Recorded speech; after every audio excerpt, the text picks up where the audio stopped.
Kisah dimulai dengan diperlihatkan seorang gadis yang tersenyum hangat bernama Misun. Tangannya cekatan merangkai buket bunga hingga seorang pelanggan menerima buket itu dengan wajah yang bahagia. Misun pun membungkuk sopan, sikapnya ramah dan dengan bangga ia mengatakan toko bunga ini kini telah ia kelola sendiri.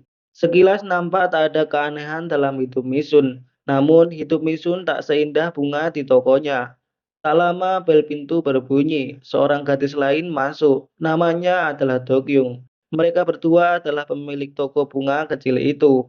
Namun kepribadian mereka sangatlah bertolak belakang. Misun orangnya sopan, ramah, dan mudah tersenyum, sementara Dokyung jutek dan sulit untuk dipahami. Kedatangan Dokyung seketika membuat suasana toko berubah hingga membuat pelanggan yang tadi tersenyum nyaman kini merasa ada sesuatu yang berbeda dan ia pun langsung pamit setelah membayar.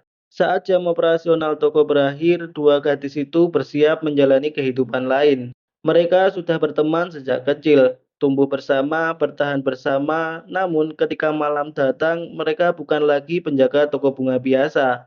Dokyung bekerja sebagai supir khusus malam hari. Ia mengantar pria mabuk, mengantar gadis-gadis LC, dan menjemput tamu dari klub dan hotel. Dunianya pun penuh dengan sisi gelap. Sementara itu, Misun bekerja sebagai pemandu lagu, atau biasa kita sebut sebagai LC, di sebuah klub karaoke yang menyatu dengan hotel mewah. Hutang, tekanan hidup, biaya sewa apartemen yang mahal, serta mimpi untuk keluar dari dunia malam memaksa mereka menjalani dua kehidupan sekaligus. Mereka sudah cukup mengumpulkan uang, namun itu hanya cukup untuk kebutuhan sehari-hari. Di ruang persiapan, para gadis LC berdandan. Make up tebal juga tawa-tawa palsu memenuhi ruangan. Misun pun mengganti bajunya, menghapus wajah penjaga toko bunga, dan menggantinya dengan wajah hiburan malam. Sebab tanpa itu ia tak akan mendapatkan tamu. Karena persaingan di sana sangatlah ketat. Para gadis saling berebut perhatian. Karena wajah Misun yang natural dan tidak dibuat-buat, banyak dari mereka justru tidak menyukainya. Terlebih lagi, Misun memiliki prinsip ia tak mudah disentuh dan tak mudah digoda. Ia menolak pria-pria kaya nakal karena ia menjaga batas dan itu membuatnya dibenci. Beberapa gadis pun sengaja berbicara keras tentang masalah pribadi Misun yang baru aja ambil alih toko bunga dan juga bisa membayar DP sebuah apartemen sebesar 70 juta won. Ucapan mereka pun penuh dengan sindiran, namun Misun hanya tersenyum tipis. Baginya itu hanya sindiran dari orang yang iri hati karena ia hanya menginginkan satu hal, yaitu keluar dari dunia malam dan menjalani kehidupan normal. Tak lama kemudian terdengar kabar bahwa klub dan hotel Paradise tempat Misum bekerja berganti pemilik. Seorang bos baru yang misterius bernama Sajang yang kabarnya Sajang merupakan seorang investasi saham kripto di mana setelah kembali ke Korea, Sajang langsung menjadi orang yang paling ditakuti di daerah Gangnam. Karena kini selain menjadi pemilik klub, ia dengan pengaruhnya bisa dengan mudah membeli banyak gedung-gedung mewah. Sementara itu, di luar, di dalam mobil Dokyung, seorang pria tiba-tiba masuk tanpa permisi. Namanya adalah Sogu, pengedar narkoboy kelas teri. Apapun akan ia lakukan demi mendapatkan uang. Ia pun menawarkan sesuatu karena Dokyung punya koneksi dengan banyak gadis klub. Ia ingin Dokyung membantu menawarkan barangnya dan komisinya pun sangatlah besar. Namun, Dokyung menolak tegas. Ia bahkan mengusir Sogu keluar dari mobil. Karena walaupun tawaran Sogu sangatlah bisa menghasilkan uang banyak, namun Dokyung tak mau berurusan dengan narkoboy. Shin pun kembali ke Misun di lantai atas Paradise yang dimana Sajang akhirnya muncul. Kayaknya sombong, dingin, tatapannya meremehkan. Ia bahkan memarahi staf hanya karena pot tanaman belum diganti. Hari itu ia bertemu manajemen dari klub basket Seoul Thunder yang selama ini disponsori oleh Paradise. Karena kepemilikan berganti, kontrak pun harus dinegosiasi ulang. Namun Sajang tak peduli. Ia memberi syarat dan meminta manajemen untuk patuh kepadanya jika ingin perusahaannya terus menjadi sponsor. Hingga tak lama dari itu, saat Dokyung sedang menunggu di dalam mobil, tanpa disangka, Dokyung melihat sebuah berita di ponselnya mengenai Direktur Choi, sales apartemen yang ia cicil dinyatakan telah meninggal dunia. Misun yang juga mengetahui berita itu kemudian buru-buru mengecek mengenai berita tersebut. Dan ternyata para gadis LC semuanya menangis karena DP uang apartemen mereka dinyatakan hangus. Kini uang 70 juta won yang susah payah dikumpulkan lenyap begitu saja. Dengan penuh amarah, Misun dan Dokyung langsung menuju rumah Direktur Choi. Tanpa basa-basi, mereka pun masuk. Tak peduli pada tatapan keluarga yang sedang berduka, tak peduli pada tangisan yang memenuhi ruangan, sebab mereka hanya mencari satu hal, yaitu amplop uang duka. Bukan karena mereka tak punya hati, tetapi karena 70 juta won milik mereka ada di tangan orang mati tersebut. Namun amplop-amplop itu tak berarti apapun, sebab uang mereka tak kembali. Malam itu mereka pulang tanpa bicara. Tak ada yang bisa tidur jika uang itu tak kembali. Toko bunga akan hilang dan hidup mereka akan runtuh. Hingga pagi harinya Misun bersiap menuju toko, langkahnya berat, matanya sangat ngantuk. Tiba-tiba notifikasi terdengar dari ponselnya. Ia membuka dan wajahnya seketika memucat. Rekening bersama dengan Dokyung baru saja melakukan transaksi keluar dan semua uang itu telah ditarik. Misun pun langsung berbalik arah. Ia berlari pulang dan bertanya kepada Dokyung yang kini duduk dengan wajah tegang. Akhirnya kebenaran terungkap bahwa Dokyung mempertaruhkan uang itu pada pertandingan basket Seoul Thunder. Dokyung mendengar informasi bahwa tim basket Seoul Thunder akan kalah dengan selisih 6 poin. Ia pun sangat yakin karena ia tak sengaja mendengar informasi itu dari manajer Min. Namun Misun marah karena Dokyung begitu saja mempercayai informasi yang belum tentu kebenarannya. Tetapi kini karena semua sudah terlanjur, Misun dan juga Dokyung dengan sangat antusias melihat pertandingan basket Seoul Thunder. Hingga saat pertandingan masuk detik-detik terakhir, tembakan penentu pun gagal. Skor akhir selisih 6 poin. Dokyung tertawa histeris. Mereka menang taruhan. Harapan yang tadi padam seakan kembali menyala. Dengan penuh antusias, Dokyung membuka situs judi untuk mencairkan uang.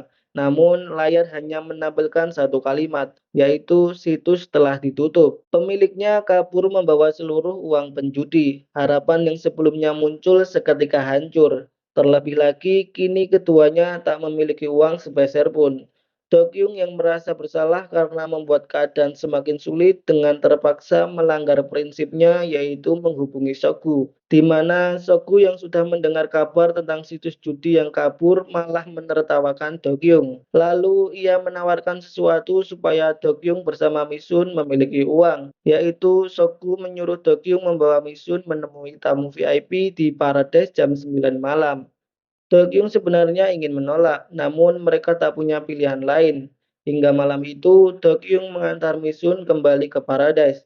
Sogu pun menyambut mereka. Ia membawa Misun ke ruang VIP. Di dalam ruangan itu duduk seorang pria bernama John Min.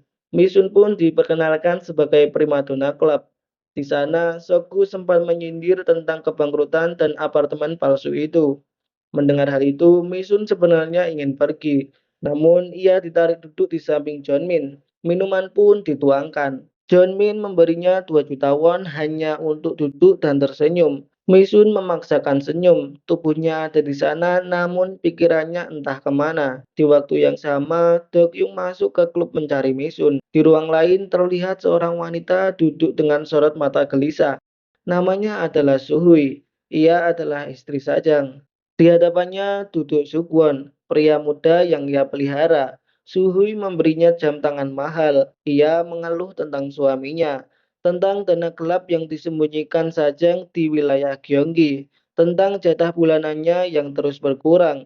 Ia pun meminta Sugwon tak lagi datang ke klub. Namun Sugwon menolak dengan manja. Hal itu membuat Suhui menjadi marah. Ia telah menghabiskan banyak uang untuknya, namun satu kalimat membuat Sukwon tertarik, yaitu dana gelap milik Sajang yang disembunyikan di Gyeonggi. Dan tanpa sengaja, Dokyung mendengar percakapan tentang lokasi uang itu saat Sukwon dan Suhui berbicara di mobilnya. Sementara Misun yang sedang menemani John Min minum merasa dirinya mulai merasakan pusing. Minuman berikutnya terasa aneh. Tatapan John Min pun berubah. Ia meminta Misun lebih ramah. Mungkin ia bisa membantu masalah keuangannya. Kesadaran Misun pun mulai kabur. John Min membawanya keluar menuju mobil. Misun mencoba melawan, namun ia sudah diberi obat. Dan di saat yang paling genting, Dokyung akhirnya datang. Ia menarik Misun keluar lalu membawanya pergi. Saat Misun sadar, ia sudah berada di rumah. Di sana, Dokyun pun marah. Ia menyalahkan dirinya sendiri, namun ia membawa kabar lain. Sogu akan mencuri dana gelap milik Sajang. Jumlahnya 700 juta won, cukup untuk menutup semua kerugian mereka.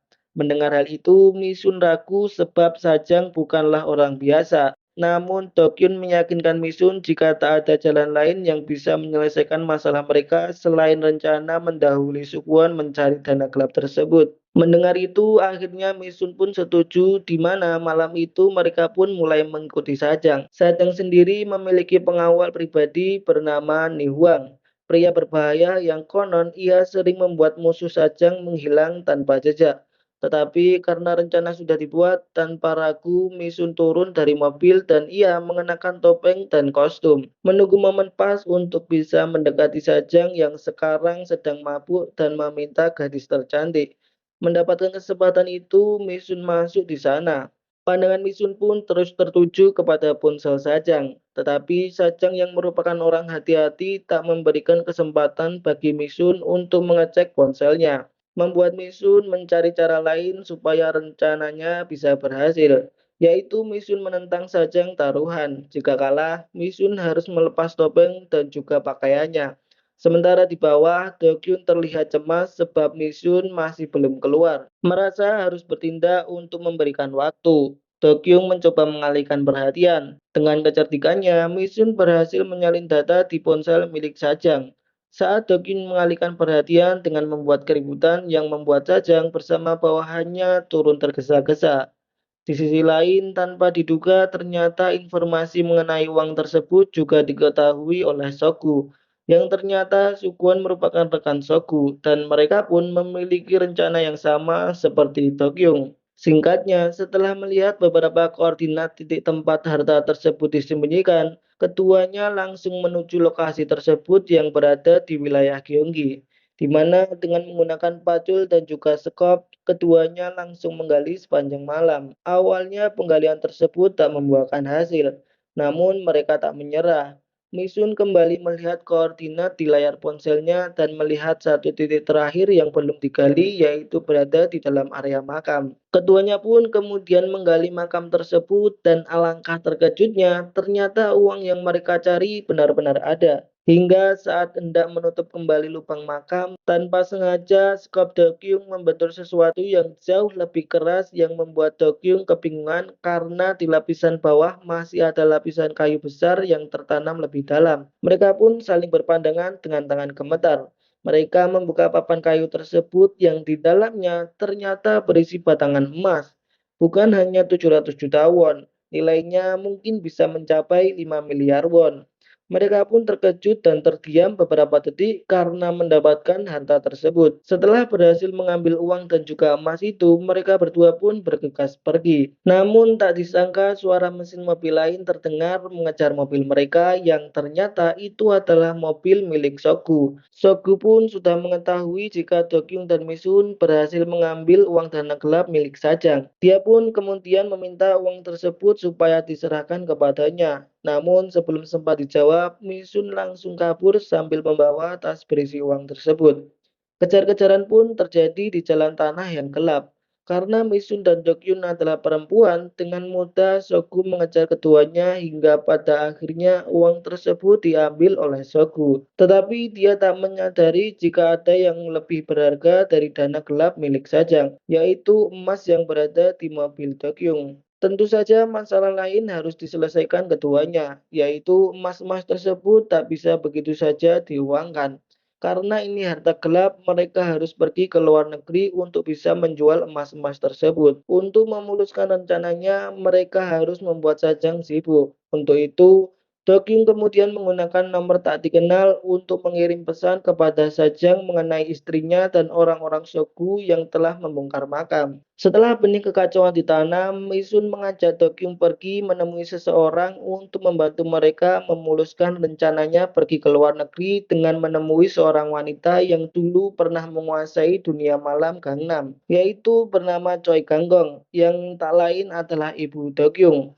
Kita pun diperlihatkan bagaimana hubungan keduanya yang sangat buruk, walaupun mereka adalah ibu dan anak. Di momen itu, tanpa ragu, Dokyu membentak ibunya yang malah terlihat mabuk ketika dirinya dan Misun memohon meminta bantuan. Misun yang tak mampu lagi menonton pertengkaran antara ibu dan anak itu akhirnya mengambil alih pembicaraan. Ia meminta bantuan karena kabarnya Choi Gagong memegang kartu paling penting, yaitu kelemahan seorang duta besar di Jepang. Informasi yang bisa membuka jalan mereka keluar dari kekacauan ini. Awalnya Gagong menolak mentah-mentah dan lagi-lagi Dokyung tak lagi mampu menahan emosinya.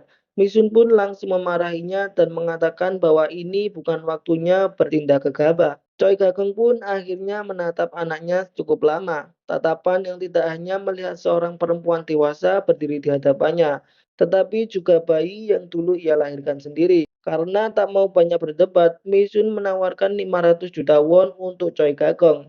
Uang itu akan diberikan setelah mereka sampai di Jepang. Angka itu membuat Choi Gagong terdiam. Perlahan ia membuka ponselnya dan memperlihatkan sebuah video aib duta besar Jepang yang dengan itu langkah mereka akan semakin mulus. Gagong bahkan memberikan kontak pembuat password ilegal. Namun ia punya satu syarat, ia harus ikut ke Jepang. Dokyung langsung menolak. Ia tak percaya kepada ibunya sendiri. Namun waktu mereka semakin sempit. Sementara itu, kita kemudian diperlihatkan kepada Sajang di mana dengan sangat kejamnya Sajang sudah membuat istrinya Suhui yang dianggap pengkhianat menjadi sekarat. Setelah itu, dengan nada dingin, Sajang menyuruh Nihuang untuk melenyapkan istrinya. Di tempat berbeda, duta besar Jepang menerima video dari Misun. Wajahnya berubah pucat. Ia tak menyangka rahasia itu tersimpan begitu rapi lalu jatuh ke tangan yang salah. Misun pun menemuinya di sebuah restoran kecil dan Misun mempunyai sebuah permintaan sederhana, yaitu membawakan tasnya masuk ke Jepang. Duta besar itu tertawa sinis. Ia pikir ini hanya gertakan. Ia menuntut video itu dihapus. Misun menatapnya tenang lalu menunjukkan video lain, yaitu video pesta narkoboy bersama Gagong. Wajah duta besar langsung tegang. Tangannya refleks merebut ponsel. Namun Misun sudah siap. Jika ia menghapusnya, salinan lain akan tersebar, yang pada akhirnya duta besar itu pun setuju untuk membantu Misun. Akan tetapi di tempat lain, masalah yang tak disangka sedang terjadi. Terlihat jika Ni Huang dengan sangat brutalnya membantai satu persatu bawahan Shogu yang dianggap ikut serta dalam pengambilan dana gelap milik Sajang. Hingga Shogu yang tak menyangka kini tertangkap, akhirnya Shogu menyebut nama Misun dan juga Dokyung. Mendengar dua nama itu, walaupun Sajang telah mendapatkan kembali 700 juta won dana gelap miliknya, namun emasnya belum kembali dan emas itulah yang benar-benar ia inginkan. Shin pun kembali kepada Misun dan juga Dokyun di mana keduanya kini malah mendapati masalah lain. Tas yang berisi batangan emas itu kini telah hilang. Dokyun tak butuh waktu lama untuk tahu siapa pelakunya. Ia tahu itu perbuatan ibunya.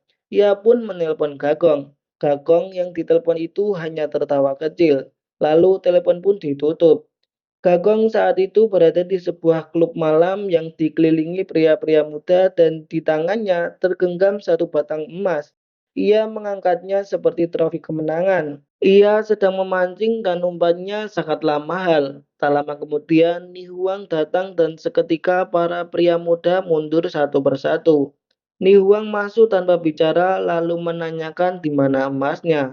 Gagong hanya tersenyum tipis. Ia tak takut tapi justru meminta dibawa menemui bosnya. Hingga tanpa diduga datanglah Dokyung yang langsung membawa ibunya kabur. Tapi bukannya terima kasih, Gagong malah menyuruh Dokyung untuk pergi sendiri sebab dirinya ingin hidup dengan caranya sendiri. Mendengar itu dengan air mata yang ditahan, Dokyung akhirnya mundur dan ia tak tahu itu adalah sebuah perpisahan terakhir. Saat Dokyung kembali menemui Misun yang menunggunya di mobil, keduanya malah bertengkar di mana Dokyung kemudian pergi meninggalkan Misun. Tak lama setelah Dokyung pergi, Misun dari kejauhan melihat Nihuang membawa Gagong pergi ke suatu tempat untuk menemui Sajang yang menunggunya di stasiun bawah tanah yang terbengkalai. Di sana dengan cara kejam, Sajang langsung mendorong Gagong ke sebuah lubang berisi aspal mendidih sambil bertanya di mana emas miliknya. Awalnya Gagong menolak memberitahu hal itu kepada Sajang karena dirinya tahu pada akhirnya Sajang tetap akan membunuhnya.